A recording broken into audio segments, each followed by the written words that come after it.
இப்போ தமிழ்நாடுன்னு சொல்லக்கூடாத கூட்டத்திடம் அதிமுகவை எடப்பாடி பழனிசாமி அடகு வைத்து விட்டார்.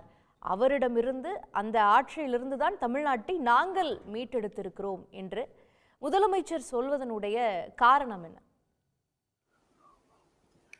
ரொம்ப ஆழமான ஒரு வாக்கியமாக அது இருக்குது. தமிழகம் அப்படின்னு தமிழகத்தை மீட்போம் என்று சொல்வதன் மூலமாக தமிழ்நாடு தமிழகம்னு இடையில ஒரு சர்ச்சை வந்தது. அதுல தமிழகம் என்று சொன்னவர்கள் அதுக்கப்புறம் தமிழ்நாடு என்று மாற்றிக்கொண்டார்கள். தமிழ்நாடு என்பதுதான் அதிகாரப்பூர்வமான பெயர். தமிழகம்ங்கிறது நடைமுறையில நமது சௌகரியத்திற்காக அவ்வப்போது மாற்றிக்கொள்வதுதான். அதற்கு இலக்கியத்துல எங்க இடம் இருந்தாலும் சரி, அதிகாரப்பூர்வமாக மாநிலத்தின் பெயர் தமிழ்நாடு தான். தமிழ்நாடு என்று சொல்ல வேண்டிய கட்டாயத்தை அரசியல் சூழல் உருவாக்கி இருக்கக்கூடிய ஒரு நிலைமையில அண்ணாவின் பெயர் தாங்கிய திராவிடம் என்ற சொல்லை தாங்கிய ஒரு அரசியல் கட்சி தமிழகம் என்று பெரிதாக பேசி போவது சரியானதாக இல்லை. அது ஹிஸ் மாஸ்டர்ஸ் வாய்ஸ், அவர்களுடைய எஜமானர்களுடைய குரலை அப்படியே எதிரொலிக்கிறதோ அப்படிங்கிற சந்தேகத்தை விதைக்குது அப்படின்னு முதலமைச்சர் அதைத்தான் அந்த ஆழமாக சொல்லியிருக்கிறார் அப்படின்னு நினைக்கிறேன். அதிமுகவை மீட்க முடியாதவர்கள் தமிழகத்தை மீட்க போகிறார்கள் அப்படின்னு சொல்றாங்க. அதுவும் உங்ககிட்ட இருந்து தான் நாங்க மீட்டாச்சே 2021 அப்படின்னு சொல்றதுலயும் ஆழமான பொருள் இருக்குது. அது எம்ஜிஆர் அதிமுகவை தோற்றுவிக்கும் போது அதை கேபிட்டலிசம், கம்யூனிசம், சோசியலிசம் எல்லாம் அடங்கிய ஒரு அண்ணாயிசம் தான் எங்களுடைய கொள்கைன்னு சொல்லியிருந்தாரு.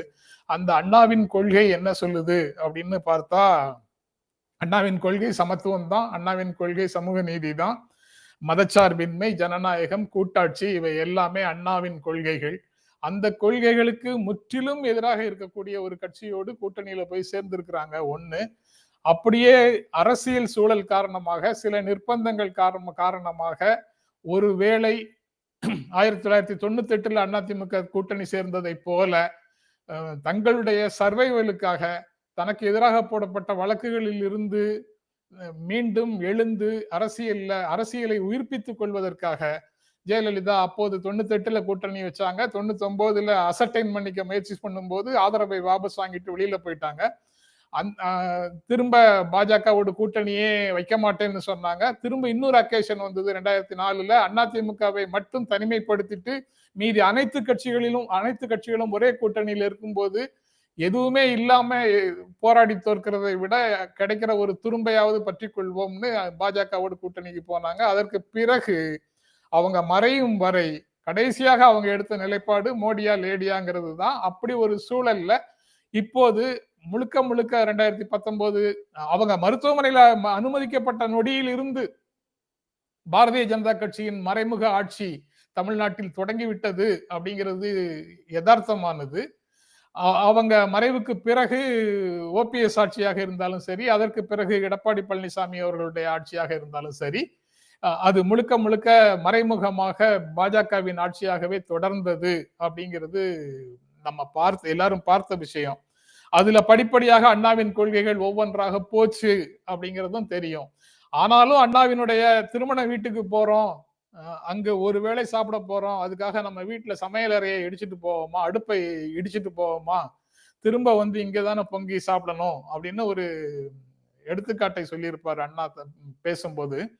அது நினைவுக்கு வருது. இப்ப சமையல் அறையை மட்டும் இல்ல, வீட்டையே இடிச்சிட்டு போறதுக்கு தயாராயிட்டாங்களோ.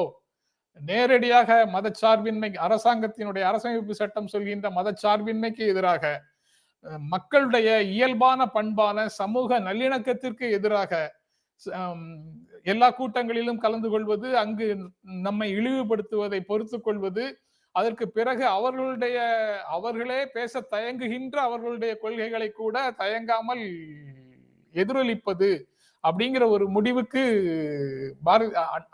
பாரதிய ஜனதா கட்சியோடு இணைந்து நிற்கின்ற அதிமுக பேசுறதுக்கு வந்துருச்சுன்னா முதலமைச்சர் சொல்வதனுடைய பொருள் புரியும். இவ்வளவு பின்னணியில தான் அந்த முதலமைச்சருடைய அந்த பேச்சை நாம புரிந்து கொள்ள வேண்டும் அப்படின்னு நினைக்கிறேன். உடனுக்குடன் செய்திகளை தெரிந்து கொள்ள சன் நியூஸ் பெல் ஐகானை கிளிக் பண்ணுங்க.